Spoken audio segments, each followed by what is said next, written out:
Teman-teman ada pertanyaan yang muncul di kolom komentar saya. Berapa nilai normalnya gula darah sebelum makan dan sudah makan? Oke, saya akan bantu jawab ya. Jadi parameter pengukuran gula darah itu ada tiga, yakni sebelum makan, gula darah acak, dan 2 jam setelah makan. Pada pengukuran gula darah puasa atau 8 jam sebelum makan, nilai normalnya di angka 70-100 per desiliter. Sedangkan 100-125 per desiliter itu sudah masuk kategori prediabetes. Dan lebih dari 126 per desiliter itu sudah masuk diabetes.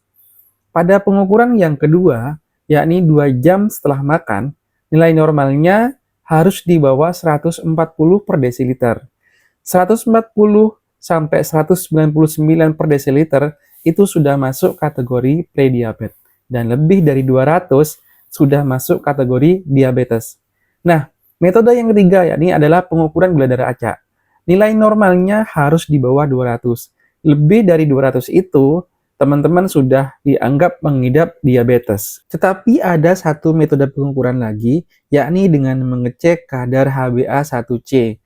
Metode pengukuran ini dianggap lebih akurat dalam menegakkan diagnosa diabetes, karena dapat mengukur rata-rata gula darah kita dalam 3 bulan terakhir. Nilai normalnya harus kurang dari 5,7%.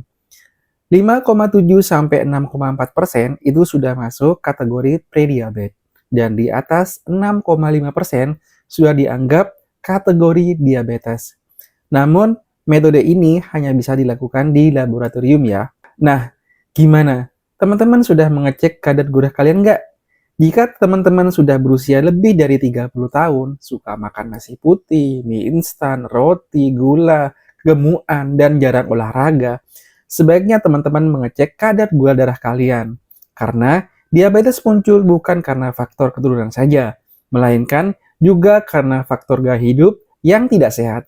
Nah, semoga penjelasan saya ini bisa membantu dan sampai jumpa di video saya selanjutnya ya.